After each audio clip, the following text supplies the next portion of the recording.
अस्सलाम वालेकुम स्टूडेंट्स। आज का हमारा टॉपिक है तलब में तब्दीलियाँ, चेंजेस इन डिमांड। कानून तलब की रूह से, जैसे कि आप लोग पढ़ चुके हैं, कानून तलब की रूह से जब किसी शय की कीमत में तब्दीली वाक़ होती है तो दूसरी तरफ से शय की तलब में भी तब्दीली वाक़ होती है। यानी यानी जब किसी शय की कीमत कम होती है तो इस शय की तलब बढ़ जाती है। इसे मुआशी इस्तिलाह में हम कहते हैं तलब का फैलना या एक्सटेंशन इन डिमांड। और कीमत में इजाफा से तलब में कमी वाक़ हो जाती है और जिसे जो है हम कहते हैं कॉन्ट्रैक्शन इन डिमांड या तलब का सुकड़ना। बाज़ औक़ात तलब में इजाफा या कमी कीमत की वजह से नहीं होती, दीगर अवामिल की वजह से भी हो सकती है, यानी सारिफ की आमदनी, फैशन, आबादी, मौसम में तब्दीली के बायस।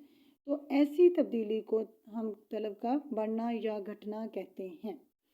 और rice and fall in demand, मिसाल के तौर पर जब किसी शय की कीमत यूं की त्यों रहे लेकिन तलब में इजाफा या कमी दीगर वजूहात की बिना पर हो तो ऐसी तब्दीली को हम तलब का बढ़ना या घटना कहते हैं। तलब में दो तरह की तब्दीलियाँ रूनुमा होती हैं।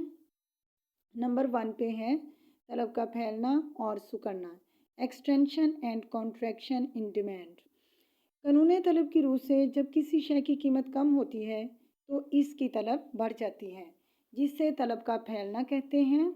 और जब कीमत ज़्यादा होती है तो तलब कम हो जाती है, जिसे तलब का सुकड़ना कहते हैं। तलब के फैलने और सुकड़ने की सूरतों में ख़त तलब वही रहता है, लिहाजा तलब के फैलने और सुकड़ने को ख़त के एक नुक्ते से दूसरे नुक्ते पर वाज़े करते हैं। इसलिए इसे ख़त तलब पर हरकत या movement along the demand curve का नाम दिया जाता है। तलब के फैलने और सुकड़ने की वजाहत बज़रिया गोशवारा और डायग्राम। स्टूडेंट्स, अब हम इसका टेबल बनाएंगे, गोशवारा बनाएंगे। इसमें हमने सपोज किया चीनी की कीमत और चीनी की तलब। चीनी की कीमत रुपीस में शो की गई है और मिकदार तलब जो है किलोग्राम्स में। और इसमें अब हम देखते हैं चीनी की कीमत 25 से 5 के गैप से डिक्रीज़ हो रही है। और 25, 20, 15, 10 एंड 5 ये डिक्रीज़ होते होते 5 पे चली जाती है। और जैसे जैसे इसकी कीमत डिक्रीज़ हो रही है या कम हो रही है तो तलब जो है आप टेबल में देखें ये इंक्रीज़ हो रही है या बढ़ रही है। ये 2 के गैप से इंक्रीज़ होते हुए 10 तक जाती है। 2, 4, 6, 8 एंड 10। इससे ज़ाहिर होता है कि चीनी की कीमत अगर कम होती है तो इसकी तलब बढ़ जाती है और ऐसे रुझान को हम तलब का फैलना कहते हैं। अगर हम इसी को चीनी की कीमत को अगर हम ये नीचे से ऊपर की तरफ रिवर्स करें 5 से 5, 10, 15, 20 एंड 25, अगर हम इसको रिवर्स देखें कीमत बढ़ रही है तो ऐसी सूरत में अगर हम तलब को भी रिवर्स कर दें 10, 8, 6, 2 एंड 4 एंड 2 तो इससे जो है तलब कम हो रही है। अगर कीमत बढ़ जाए और तलब कम हो जाए तो इसको हम तलब का सुकड़ना कहते हैं। और अब हम इसकी डायग्राम के ज़रिए वजाहत करेंगे। डायग्राम को स्टूडेंट्स आप लोगों ने गौर से देखना है। इसमें जो है एक्स एक्सिस पर चीनी की तलब शो की गई है और वाई एक्सिस पर चीनी की कीमत।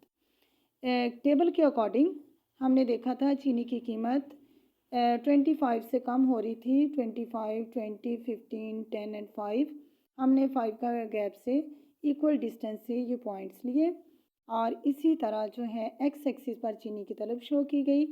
कीमत जो है कम होने पर तलब बढ़ रही थी अकॉर्डिंग टू टेबल। 2, 4, 6, 8 एंड 10 ये इक्वल डिस्टेंस से हमने ये पॉइंट्स लिए।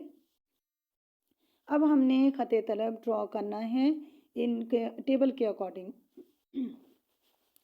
जब हमारे पास प्राइस थी 25 और उसकी डिमांड थी 2, हमने 2 से लाइन ड्रॉ करनी है और 25 से करनी है। जहाँ ये दोनों लाइंस मिल जाएं वहाँ एक पॉइंट ले लें और उसके बाद कीमत कम होकर 20 हुई और डिमांड जो है वो इंक्रीज़ होकर 4 हो गई और दोनों साइड से हमने लाइंस ड्रॉ की और पॉइंट लिया। नेक्स्ट जो है इसी तरह सारे पॉइंट्स लिए, कीमत कम हो रही है 15 पे 6 है हमारी डिमांड और 10 पे है 8 और 5 पे 10। इस तरह हमने स्टूडेंट्स इन पॉइंट्स को मिला के एक ख़त ड्रॉ किया, डी ख़त तलब, डिमांड कर्व, और ये जो है लेफ़्ट टू राइट मूव करते हैं और ये नेगेटिव स्लोप है। अब हमने इसमें शो करना है तलब का फैलना और सिकुड़ना। ये हम देखेंगे अगर हम लेफ़्ट टू राइट, इसको जो एरो लगा हुआ है इसको आप देखें, इससे हम लेफ़्ट टू राइट, इससे प्राइस जो है वो डिक्रीज़ हो रही है और डिमांड जो है वो इंक्रीज़ हो रही है, और एरो से शो किया गया है, इसको कहते हैं तलब का फैलाव या एक्सटेंशन इन डिमांड। नेक्स्ट अगर हम ये रिवर्स करें and from right to left अगर हम मूव करें डिमांड कर्व के साथ, ये है तलब का सिकुड़ना या सिकुड़ाव। इसको आप देख सकते हैं कि जब हम राइट टू लेफ़्ट मूव करते हैं हमारी तलब कम हो रही है, डिक्रीज़ हो रही है, और प्राइस जो है वो हमारी इंक्रीज़ हो रही है। स्टूडेंट्स इस तरह ये जो है हमारा ख़त तलब के साथ जो है इसकी मूवमेंट हमने देखी, तलब का सिकुड़ाव और तलब का फैलाव। आज के लिए स्टूडेंट्स इतना ही काफ़ी है। तलब का चढ़ना और गिरना जो है हम नेक्स्ट ये टॉपिक में नेक्स्ट लेक्चर में देखेंगे।